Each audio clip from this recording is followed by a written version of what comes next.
Hey guys, today's episode I'm going to talk about the difference between Western society and Eastern society and what we can learn from both of them to help us on the challenges with dyslexia. I hope you enjoy today's episode, guys, and please comment, subscribe, and do the things to help this podcast be able to be valued to as many people as possible. Hope you enjoy today's episode. Hello guys, I hope we're doing alright, and today I want a very, very interesting conversation with you. And it's about how people oftentimes with dyslexia can think maybe a few layers deeper than other people in thinking about in life, thinking about what they're interested in. Because this is what I've seen and what I experienced today actually, like a lot of non-dyslexic people are a lot more people, they're a lot less interested in like more kind of meaningful conversations about life, like watching certain films that teach you something about life, and they're less interested in that and more interested in entertainment. And maybe it could be because they couldn't understand it, don't have enough appreciation, or maybe because we want to understand life a bit more so we can like do better at it because we struggle with it, and sometimes we think we're not that good with it because we have challenges that other people aren't facing. Because like, for example, I was at school today, at work. It's weird to call it school, but I was at that today, and I was having a conversation with people, and basically it's a couple like teachers or whatever, like 3 teachers and like 5 kids. So we were chatting and look about all the different films, and I don't watch loads and loads of films. I like films, especially like some Marvel films going to Star Wars. I like films, but these people just binge on Netflix and on Disney Plus and all this stuff. And there's a film that I saw really, really recently, a film called Soul, and it's by a Pixar movie, and Pixar are great, and they really sort of like, they go deep on topics. And this movie Soul is basically about this person who has this dream about playing in a band, and then his dream has just started to come true, and then he basically goes into the afterlife, and he wants to get back to the world, and he's really, really struggling to get back to the world, and we need to help it. And through his journey, he's learned that, look, life's more about one thing. Life's more about than going for that one thing. And it really, really touched home with me in a lot of ways, because I think so often we as people, like especially in the Western world, that's why I want to call this East versus West, especially in the Western world, like with our modern technology, with our modern standards, we're so focused on success, we're so focused on do, accomplish, buy, get. And we're so focused on this, we get like in like a trap. Do we think what's most important is the next thing? Do we think what's most important is having more money, having more things, having like a lot more possessions? And I know because basically I've had some experience. In the Eastern world. I lived in Nepal for 3 months with like an athlete's family, living with them, breathing them, doing all the same rituals that they did, and it was really unbelievably interesting. And there's so much massive differences to what they do compared to what we do here in Western society, like Eastern, Western. And it's like we're so focused on success in general, like getting more, having more, being better, being happy. I mean, like you may experiencing the highs in terms of, okay, I want more things, I want to do better at my job. But in the Eastern world, they're so focused on so many different things.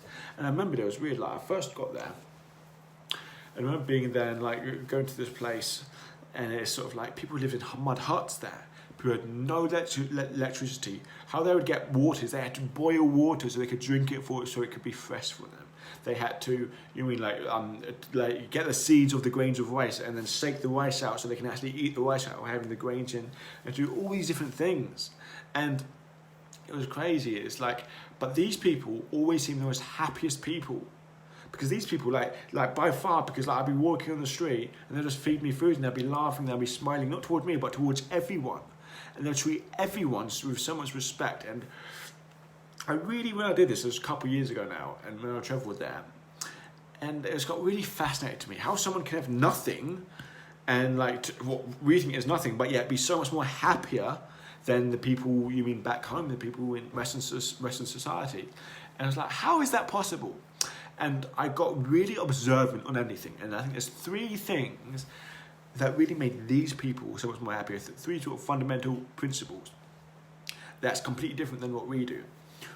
First thing is that I remember one day coming out and basically I was at in my Nepalese family. I was like a host father, but my host father like a Prakash, and here and with his family. And one day I got out and I saw him, he had his hands together, he was looking directly at the sun, he go, no, no, no, no, no, no, and you mean making all these prayers. I thought it was gibberish, but I was like, okay, what are you doing afterwards? He's like, oh, I'm giving thanks to the sun for giving me warmth. And he had these expressions. He did learn quite a bit of English because he was an English teacher, but I was like, for warmth. And he's like, I'm giving thanks to the ground to, be stable. I'm giving thanks to the food I eat. So it's there, like, it's main thing he was thankful for the sun. But he listed about 10, 15 things that he was giving thanks to.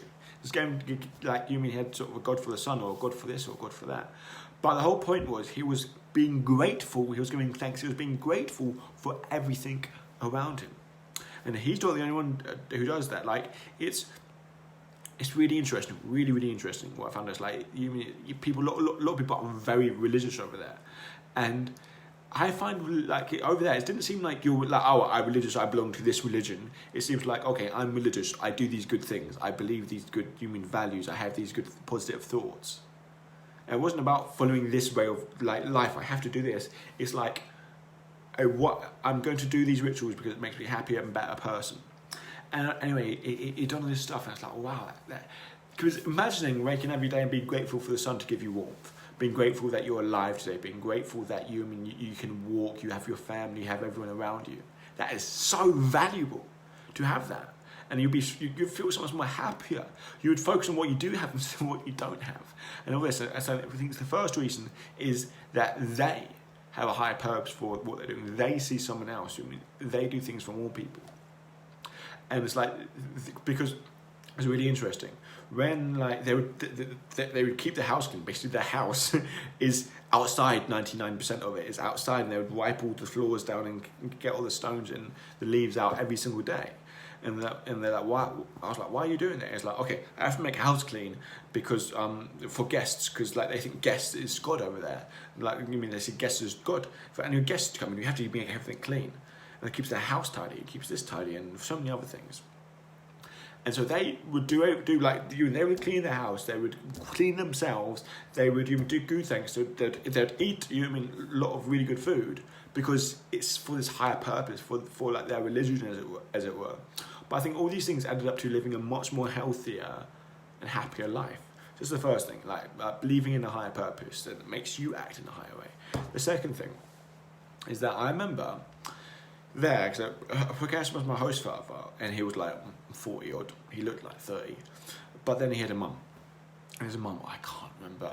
There's a Nepalese name for it, but the mum basically, she was like 80, 90, and I would get up something like 5 a.m. to do maybe like a little workout or whatever, and I'd see her cooking the food for the buffalo. We had a big ass buffalo, but cooking the food for a buffalo and heating it up. I would see her sweeping down. I remember the first day I arrived, she had this massive bamboo stick, and she was hitting these plant like these crops to get the seeds out so they can eat for the buffalo, hitting it furiously. I was like, wow, this lady's strong, and doing all these different things. And basically from like 5 a.m. all the way to 9 p.m, she was on her feet. She was working, she was doing things, and every time I looked at her, it was so funny, it was so cute. One time, because I was teaching her a bit of English, I was like, good morning, and she was like, good morning, because he learnt that, and that's what he said. I remember like, I was off in some village or whatever, and I came back and it was like dark, and she went to me, good morning, thinking that's what you do, it's a greeting. But anyway, every time I saw her, she'd have a smile on her face, because she spent every day doing things selflessly, doing things for other people. She would go out, she would give things to other people, she would do things to other people and make their lives better, and that gives her a sense of purpose. That gives her a sense of like belonging. Because one thing was so fascinating to me is that you mean like 99.9% of all the Nepali people I met, all the people in the cities, all the wealthy people, they never travel. They have never been outside their country or their little place. And I was like, well, you're so limited. Like, you mean my Western beliefs were like, you're so limited, you're not traveling. But they're so much more happy because I feel they're more content. They know their place and they're fine with it. And the first two reasons that like I feel they're so much more happy. One, they believe in a higher purpose, and two, they do things for other people all the time. Like I remember if I'm walking and it's night, that some random family would say, come in, we'll feed you food. They'd feed me like the best food they have. Why? Because they want to help. And I remember the third reason, I think it's so happy, it was incredible this. And and basically there was these people, it was VSO sent us over there, voluntary services overseas. But it was us, it was me and like 7 other English people with like Nepalese counterparts. And there was one girl who was in this sort of like, kind of like farmyard, but it was like one of the worst places there. Like you could smell like poo, you know what I mean, like you're just off the main track. You have to walk a little while to get there, and it was what, to be brutally honest, animals everywhere. And this person, Gita, was staying there. But what was really interesting is that I kept on seeing these two like you mean kids, no, it's like three I think 3 or 4 kids, sorry, but like these 2 girls and like this boy and something, and they were the most happiest, jumping around, joyful people, and they spoke the most perfect English I've ever heard there. You mean coming from a person who grew up in that sort of village.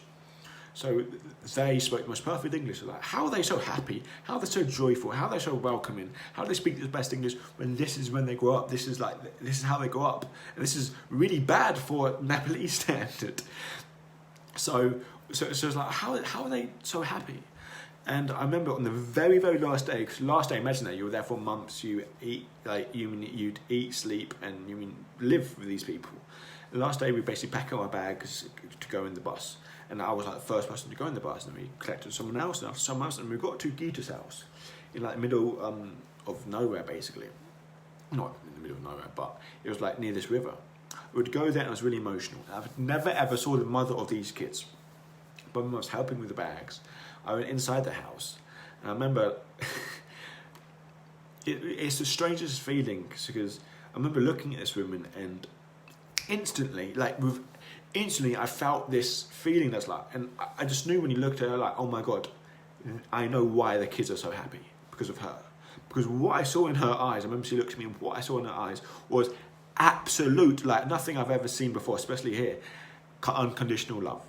Absolute unconditional love, just pure oozing. Like, it was very, very special, this sort of like essence she had. And literally, like, she was the most loving, I could tell, the most happy, one of the happiest people that I've ever seen. And it was so joyful seeing this person happen. I didn't speak to her, I just saw her, and I was hit back by this emotion.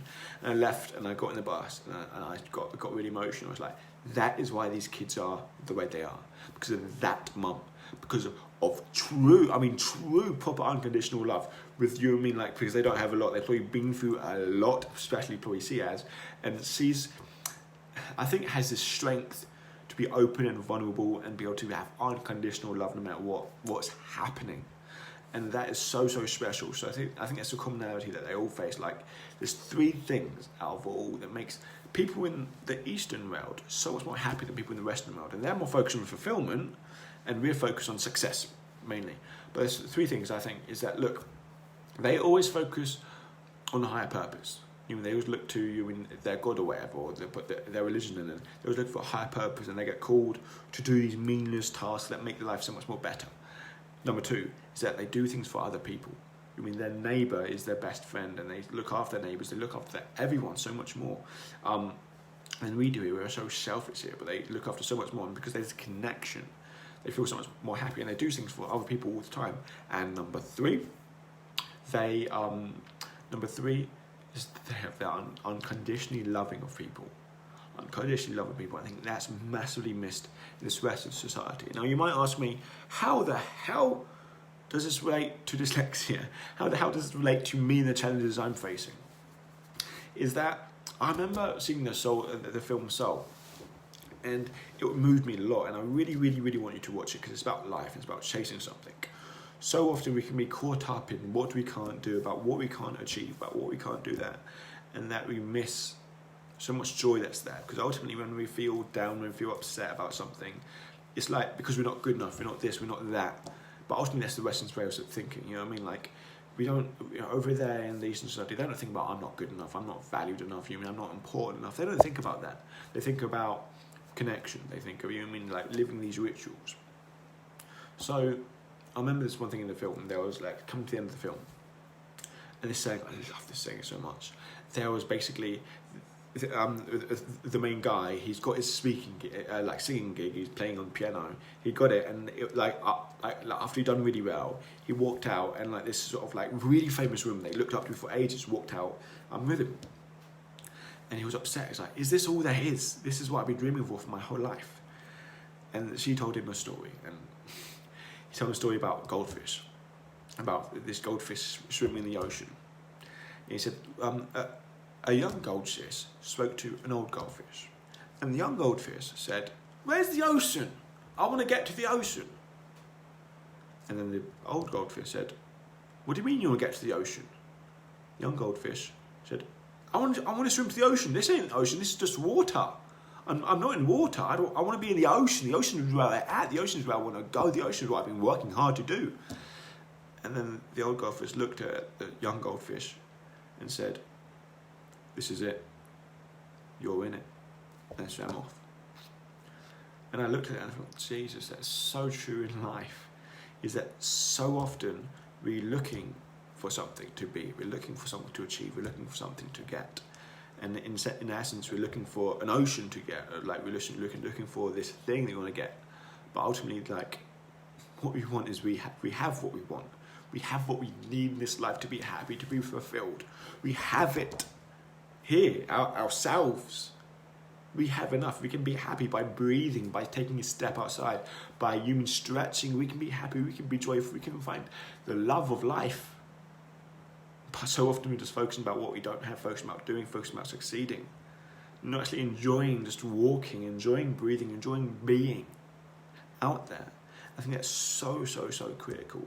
So how this relates to dyslexia is we focus on challenges, we focus on what we don't have, we focus on what things are hard, we focus on maybe the gifts we have. And so far often we just focus on how we can make things better, how we can improve, how we can go to another level. And that can bring the joy out of everyday life, because we think this most important thing is improving, and we miss out the joy of living each day. And I think if we miss out on the joy of living, we keep on chasing this thing to get, and once we finally get there, we'll realise it's not what we've been searching for after all.